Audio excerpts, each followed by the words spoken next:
Welcome, everybody, to episode 3 of our multi-episode series on the Ten Commandments. I'm Charles Merritt. We're back in the studio of freshcatholic.com, and today we get to unpack the second commandment, thou shalt not take the Lord's name in vain. But before we do that, those of you that have been with us the first 2 episodes, again, episode 1, we did the usual episode 1 deal, where it was introductory in nature. We kind of laid down a foundation, provided a backdrop, provided the context within which we're going to look at our topic.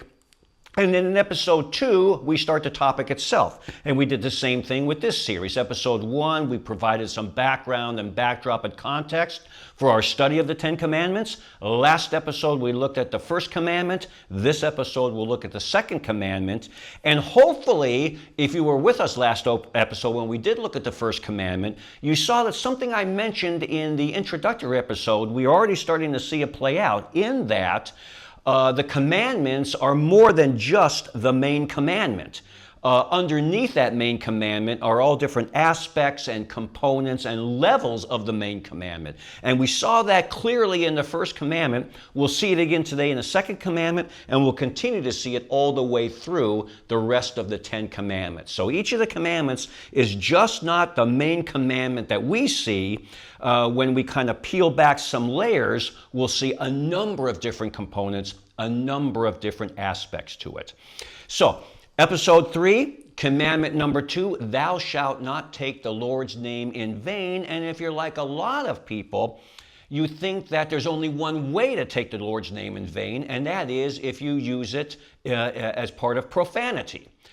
Well, we're going to find out that there's a lot more to that than meets the eye. Because this commandment, yes, it forbids abuse of God's name. It calls us, it commands us to keep God's name holy, but we can abuse God's name in a number of different ways. Certainly profanity is one of them, but did you know that between now and the end of this episode, we'll be in terms of this commandment, we'll be talking about oaths, we'll be talking about vows, we'll be talking about promises, we'll be talking about profanity, but we'll also be talking about swearing and cursing. So a number of ways in which we can possibly take the Lord's name in vain other than just profanity. So with that kind of as a teaser for this episode, let's go ahead and dive in. And let's start by, again, reiterating the fact that this commandment forbids the abuse of God's name, and it commands God's name be holy. Why? Several reasons. Because back in the Old Testament, still to some degree today, but not nearly as much as it was back then, a name held huge significance. A name kind of spoke to your character, to your mission, to your calling, to the role you were going to play. That's why in Scripture we see God changing people's names after they were given their role or their commission or their calling. We see it any number of times. And the name change is significant because of what the name signifies. It signifies your character. It signifies your role, your mission, your calling. So the one reason we want to keep God's name holy is because of just that, the significance of it. The other reason we want to keep God's name holy is because when we keep God's name holy, keeping His name holy is one way we worship Him, because God's name extends to just not the name, it extends to the mystery of God Himself. And then even beyond that, to Mary and the saints and the martyrs and all the things of God. So when we keep God's name holy, we're really keeping all of that in perspective. Conversely, if we abuse God's name, that's abuse of God and His holiness and Mary's and the saints and martyrs and all of the holy things of God. So number one, we want to keep God's name holy because of what the name signifies, what a name signifies. And God's name, keeping it holy, is keeping the holiness of God in front of us. Now, there's a couple of different ways that we can abuse that. There's a couple of different ways we can violate this commandment. Now, one of them is if we take an oath. Now, in an oath, when you take an oath, what you're doing is you're calling on God's name, and therefore you're calling on God to do two things. Number one, to help you tell the truth, and number two, to be a witness to the truth that you're telling. So when you make an oath, you're calling God down to witness that what you're about to say is true. Now, if you take an oath and then you lie, what you've done is you've called God down, who is truth himself, right? Jesus, I am the way, the truth, and the life. If you take on an oath and then turn around and lie, you're calling God down to be a witness to your lie, which is no small thing. That's why Jesus said that, our yes should be yes and our no should be no. We should only be taking in the most serious of situations. One obvious one is if I'm a witness in a court of law. I take an oath to tell the truth, the whole truth, and nothing but the truth, right? And if I break that oath in a court of law, that's given a specific name. That's perjury, and that's actionable. Because in the court of law, especially in the criminal course, a person's life may be at stake. So I take an oath to ask God to give me the grace and the strength to tell the truth and to be the witness to the truth that I'm telling. If I tell the truth, God is a witness to that truth. If I don't, then what I'm actually saying is, God, I want you to be a witness to the lie that I'm about to tell, which we can't, okay? So one possibility of us taking the Lord's name in vain is if we take an oath to tell the truth and then turn around and lie. Now, interestingly enough, let me kind of hit the pause button for a second. I mentioned at the top half of this episode that a lot of people think that the only way we can take the Lord's name in vain is in profanity. And a lot of people think profanity is swearing. When in point of fact, swearing is involved in oath-taking.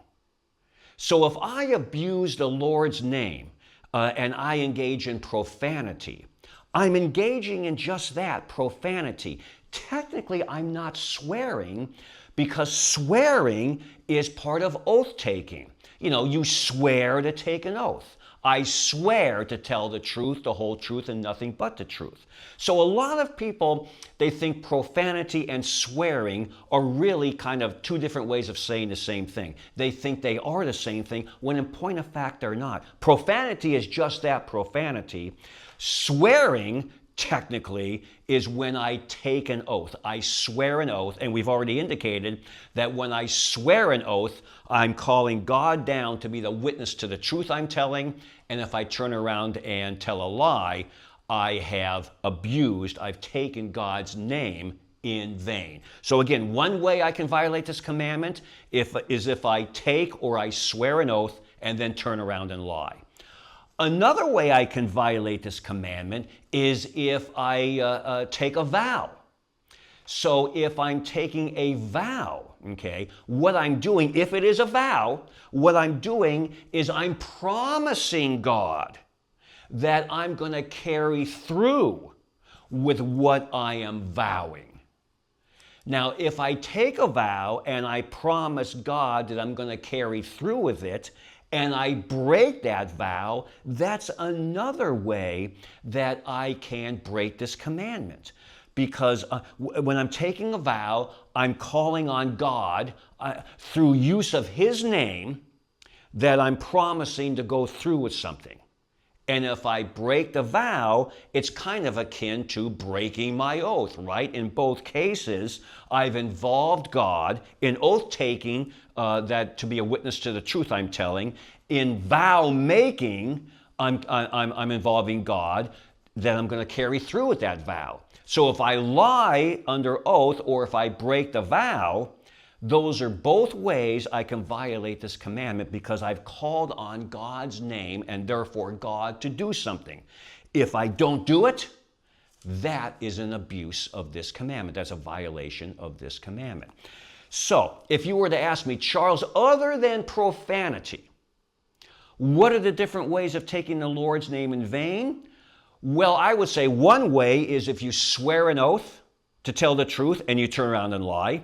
If you make a vow to God that you're going to do something and you break that vow, you don't carry through with it. That's another way, okay? A third way is if I get involved in cursing. Now again, a lot of people think, we've already indicated, a lot of people think profanity and swearing is the same thing, but it's not. Profanity is profanity. Swearing is part of oath-taking. And in the same vein, a lot of people think that profanity and cursing is the same thing when they're completely different things. Profanity is profanity. Cursing is part of something else. Just like swearing is part of oath-taking, cursing is part of something else as well. And when I'm involved, technically, when I'm involved in cursing, if I curse a person, what I'm doing is I'm calling down evil upon that person. All right? And in that way, I'm violating this commandment. So oath-taking, if you break it, vow-making, if you don't carry it through, profanity, certainly, and even cursing, especially if you curse in God's name. Okay? What you're doing is you're calling down evil in the name of God, which obviously is an abuse of His name. It's not honoring and respecting His name. It's not keeping it holy. So obviously it would be a violation of the second commandment. So we've got oath-taking, we've got vow-making, we've got profanity, we've got cursing. And so there's a number of different ways that we can take the Lord's name in vain, okay, other than just mere profanity. The other way we can do it, in addition to those, is if we engage in blasphemy, okay? Now, blasphemy, we can engage in blasphemy either by our words or by our actions. And whether it's through words or actions, what we're doing is we are relating a contempt for God. And I can relate a contempt for God through my words or through my actions. That's one way I can engage in blasphemy, okay? Because what I'm doing here in engaging in blasphemy is I'm showing contempt for God, but I'm doing it, I'm ridiculing God with a vicious and mean spirit. And by the way, I can blaspheme God, certainly, and if I do, obviously that's going to be a violation of this commandment. But again, in a larger sense, since keeping this commandment, keeping God's name holy, involves not just God, but by extension, Mary, the saints, the martyrs, etc. Abusing God's name, in this case, committing blasphemy. I can blaspheme God, and I can also blaspheme Mary, the saints, the martyrs, the church, holy things. So if we step back and we kind of bring this episode a little full circle at this point, when we come up against the second commandment, thou shalt not take the Lord's name in vain, our immediate thought is profanity. So if I'm not engaging in profanity, then I guess I'm okay with this commandment. What we've learned today is, if you've avoided profanity, yes, but have you sworn an oath and turned around and lied? Have you made a vow and broken it? Have you cursed and in the name of God brought down evil on somebody? Have you engaged in profanity itself? And have you engaged in blasphemy by word or by deed? Because all of those are ways in which we can abuse God's name, not show it the honor and respect it's due, and therefore violate the second commandment. So once again, we see that each of these commandments isn't just relegated to the main commandment. There are, underneath that, there are components, aspects, levels, and degrees of it. Now, one other thing we should mention is, well, what happens if in the case of profanity, if I just blurt out some profanity and it was by accident, maybe, I didn't even realize I was doing it until I did it, okay? It's one thing to do it by accident. It's another thing to do it deliberately, all right? To make the deliberate choice. You're controlled to make the deliberate choice, I am going to engage in profanity. That's what we're talking about here.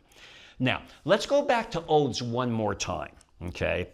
Because Jesus, again, he warned us about taking oaths willy-nilly. Yet let your yes be yes and your no be no, because you shouldn't have to take an oath in order to tell the truth. We should tell the truth continually, okay? It should be a part of us. It should be organic to us, all right? We should be oriented to telling the truth. Now, in certain cases, we might need some of God's grace in order to do that, like in a courtroom situation where there's pressure brought to bear. But in the general scheme of things, we shouldn't need to take an oath in order for us to tell the truth. Oaths should be the very, very, very rare exception. And the Catechism suggests that before we think about taking an oath, if we're thinking about taking an oath, that we should consider three things before we do that. Number one, okay,